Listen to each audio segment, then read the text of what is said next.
Halo, salam berkah sejahtera untuk semuanya. Salam sukses untuk kita semuanya juga.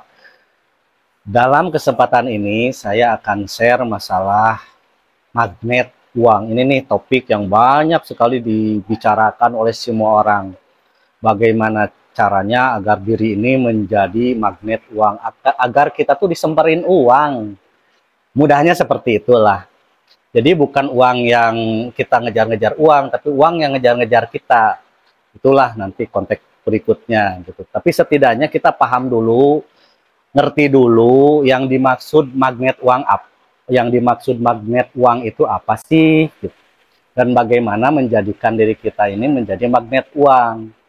Nah, mungkin sahabat, teman-teman semuanya di sini paham apa sih yang namanya magnet.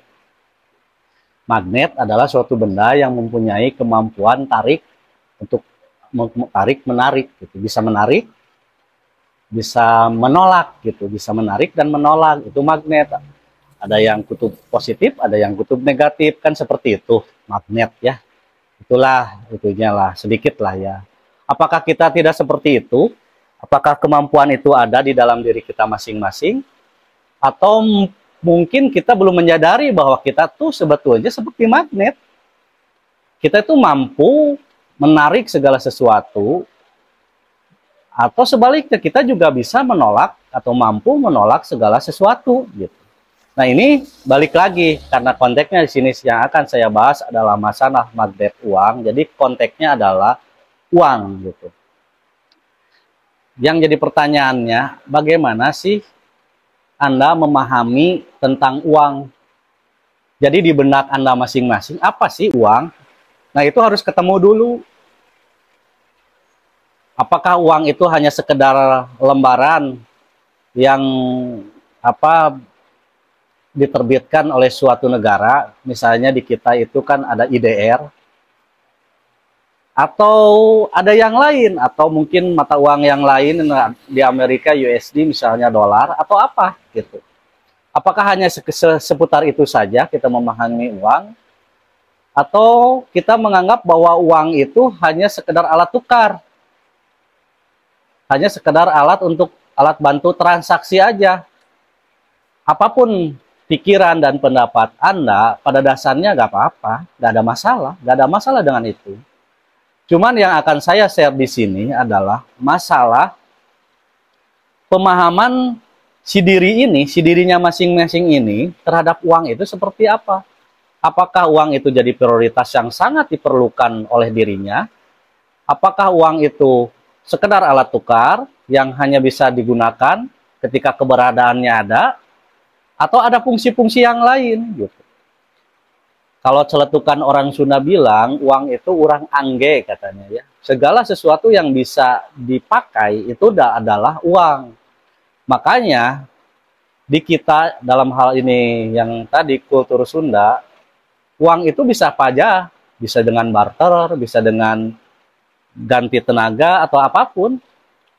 Bisa dengan jasa, dengan apapun. Jadi konsepnya uang itu segala sesuatu yang diperlukan sekaligus yang memenuhi apa yang menjadi kebutuhan kita. Itulah uang. Jadi konsepnya bukan hanya sekedar alat tukar yang bermata, atau ya misalnya hanya rupiah, hanya dolar, hanya peso atau apapun mata uang negara yang lain gitu. Bukan hanya sekedar itu, tapi ada fungsi yang lebih global. Nah, kalau saya sendiri, saya menganggap uang itu sama pentingnya seperti halnya nafas gitu. Ketika kita tidak bernapas, kita tidak akan menghadirkan atau merasakan yang namanya hidup. Begitupun saya, makanya saya memperlakukan uang itu benar-benar seperti halnya napas. Itu sangat penting gitu, dan itu menentukan keberlanjutan hidup saya gitu. Dan oleh karenanya saya mencintai atau mengasihi nafas tadi gitu. Ketika terhirupnya, ketika dibuangnya, tahangan buangnya nafas itu benar-benar penuh kasih, karena itu adalah keberkahan.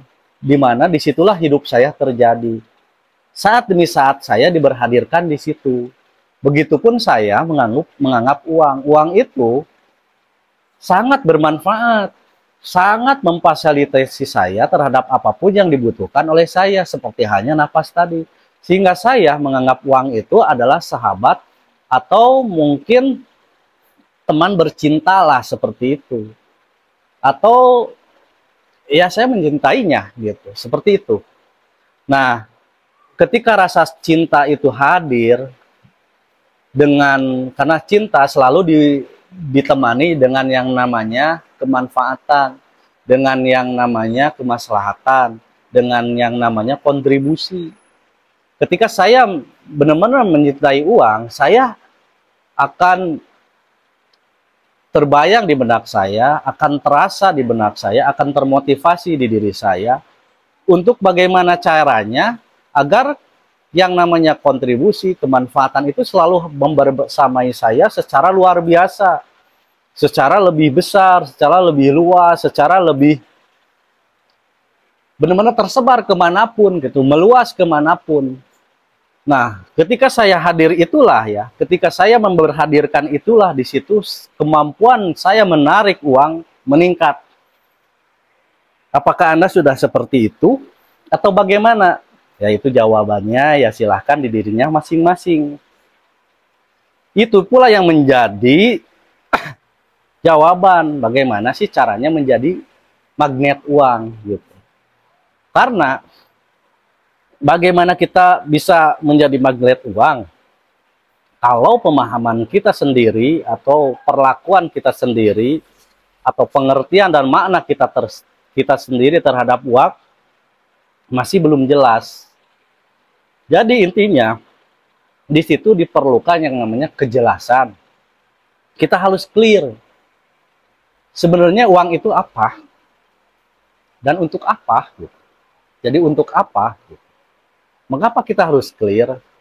Orang banyak, karena banyak di luaran sana, atau siapapun mungkin, dan saya sendiri pun pernah mengalami seperti itu, bahwa uang itu harus diperoleh sebanyak-banyaknya. Dan akhirnya saya ngejar-ngejar uang, saya berusaha memaksimalkan usaha, ya bagus sih, cuman kalau konteksnya jadi ambisi, jadi obsesi, seolah-olah itu yang paling penting, sehingga saya melupakan hal-hal yang lain. Misalnya quality hubungan saya di keluarga, di family, anak istri, dan lain sebagainya terkorbankan. Tapi ketika saya menganggap bahwa uang itu adalah sesuatu yang selalu hadir membersamai saya kapanpun dimanapun, disitulah terjadi yang namanya magnet. Yang namanya kemampuan menarik tadi. Entah itu kemampuan menarik uangnya itu sendiri maupun kemampuan memberhadirkan dan menarik yang namanya keberlimpahan itu seperti apa gitu. Dan sudahkah kita di sini menyadari juga gitu bahwa ketika sudah ada uang, karena saya yakin sahabat teman-teman di sini pasti bukan suatu hal yang retorika, kalau ditanya pernah punya uang nggak, pasti semuanya akan jawab pernah punya uang, pernah pegang uang gitu. Dan disinilah ya yang namanya pemahaman juga penting gitu. Pemahaman tentang bagaimana memperlakukan uang. Apakah uang itu hanya sekedar alat tukar sajakah? Apakah uang itu sebagai sahabat, sebagai teman yang selalu membersamai saat demi saat, seperti halnya oksigen yang selalu memenuhi dan membersamai kita akan kecukupan kita terhadap nafas kita, akan kehidupan kita gitu. Atau tadi yang saya ulas, masihkah kita berambisi dan terobsesi akan yang namanya uang? Nah, itu adalah pertanyaan-pertanyaan yang harus ditujukan ke dalam dirinya masing-masing seperti apa. Ketika pertanyaan itu ada jawabannya di dalam dirinya masing-masing, di situ akan ada yang namanya lompatan energi. Berupa apa? Bisa berupa persepsi yang baru, bisa berupa yang namanya insight atau wawasan, atau apapun yang selama ini belum muncul. Jadi ketika diri ini belum bisa menarik atau bisa menjadi magnet uang, jangan salahkan diri. Mungkin salah-salah kita di pemahaman tentang magnet uang itunya sendiri, atau masalah uangnya itu sendiri, konteks uangnya itu sendiri, kita belum paham. Sebenarnya apa sih yang dibutuhkan diri ini tentang uang, berkaitan dengan uang, atau lebih tambahkan lagi berkaitan dengan magnet uang, menjadi magnet uang. Nah, itu silahkan cari jawabannya di dirinya masing-masing. Karena ketika pemahaman itu terjadi di dalam diri kita masing-masing, itulah yang merubah nanti pola pikir kita. Apakah kita akan memvonis dirinya sendiri itu berpola pikir kaya atau berpola pikir miskin? Itu ditentukan juga. Karena itu tergantung dari seberapa jauh pemahaman diri kita terhadap uang atau magnet uang tersebut. Itu penting gitu. Kalau kita tujuannya banyak ke kontribusi, tujuannya untuk memperoleh kemanfaatan, tujuannya untuk maslahat, saya kira uang akan dengan sendirinya menghampiri Anda semuanya. Tapi kalau kita memperlakukan uang atau pemahaman terhadap uangnya, kita menganggap bahwa uang itu sebagai sesuatu yang beban, sebagai sesuatu yang susah dicapai, sesuatu yang gak mungkin. Di situ terjadi pendistrekan terbesar terhadap dirinya sendiri, terjadi pemvonisan atau ketidakmampuan atas ketidakmampuan dirinya sendiri terhadap uang. Disitulah menjadi sinyalemen yang mana diri itu secara langsung tidak langsung berarti di bahasa umum sering dibahasakan pola pikir miskin. Kenapa? Karena kita nganggap uang itu sebagai beban, sebagai sesuatu yang nggak mungkin bisa didapat, apalagi mengejar. Nah, itu silahkan dipikirkan. Itulah yang kenapa di sini saya hanya sekedar menyampaikan bagaimana nih agar diri sendiri kita ini benar-benar bisa memahami arti sesungguhnya uang itu apa. Lebih-lebih memahami bahwa kemampuan diri kita untuk menarik atau menjadi magnet uang itu ada. Yang sebetulnya kalau kita paham kemampuan bahwa kita itu luar biasa, mempunyai kemampuan untuk menarik segala sesuatu atas ketercukupan segala kebutuhan kita, disitulah yang namanya kesadaran kita akan hadir, dan kepahaman kita bahwa saat demi saat kita akan selalu terberi atau selalu terberi. Disitulah rasa syukur akan muncul. Nah, satu hal yang saya ingatkan juga, perihal uang ini kita juga harus punya attitude bagaimana memperlakukannya. Etika ini penting. Misalnya kalau kita dapat uang 1 juta, bisakah 10%-nya kita sisihkan? Itu namanya penghematan. Bisakah kita benar-benar uang yang digunakan itu, di samping kita saving ya, ditabung, disimpan, kita juga benar-benar proporsional, ya, menyimpan uang itu untuk hal-hal yang memang diperlukan atau dibutuhkan saja. Jangan uang itu dipergunakan atau stop menggunakan uang untuk hal-hal yang tidak produktif gitu. Harus ada skala prioritas dalam mengeluarkan uang. Itu penting kalau menurut saya gitu ya. Ya, tapi ini terkembali kepada pemahaman diri atau keputusan diri Anda masing-masing. Nah, selanjutnya uang ini kan datang nih. Selama ini kan orang untuk bisa mendatangkan uang, misalnya dengan menukar waktu dan tenaga, itulah yang namanya menjadi pekerja atau karyawan. Nah, sebenarnya adakah cara lain atau strategi lain agar kita bisa menghasilkan uang secara kontinu atau berkelanjutan atau berkesinambungannya seperti apa? Itu penting ya. Itu penting. Caranya seperti apa? Ya tentunya tentukan tujuan yang jelas ya.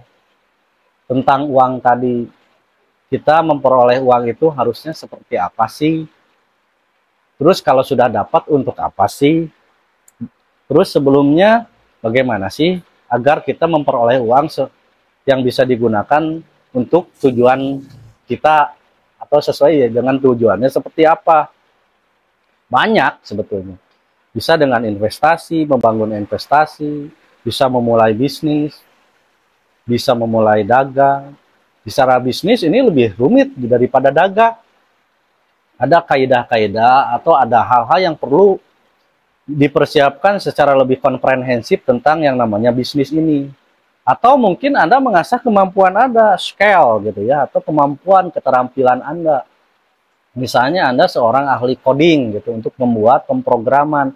Dengan menggali Anda sebagai ahli coding, ahli pemrograman, di kemudian hari Anda bisa menjual kemampuan ini, kemampuan Anda ini, entah itu dalam bentuk menjual programnya atau mungkin jasa untuk membuat programnya. Di zaman yang serba digital ini, kemampuan seperti itu sangat diperlukan gitu, sangat dibutuhkan dan banyak orang yang akan memerlukan itu. Nah, kesimpulannya tentang magnet uang ini, yang saya ingatkan di sini adalah bagaimana caranya Anda benar-benar, sudahkah Anda memahami tentang uang? Sudahkah Anda memahami tentang magnet uang? Persepsi Anda terhadap magnet uang itu seperti apa sih? Kepahaman Anda terhadap terhadap yang namanya diri Anda menjadi magnet uang itu seperti apa sih? Sudahkah Anda terbayang, terasa bahwa yang namanya magnet uang itu ketika kita paham, ketika kita mengerti, benar-benar mengerti, itu adalah kemampuan yang luar biasa yang sangat membantu Anda untuk proses-proses kehidupan Anda berikutnya seperti apa. Nah, kurang lebih seperti itu. Demikian perihal magnet uang ini, mudah-mudahan bermanfaat. Salam berkah, sejahtera, sukses selalu.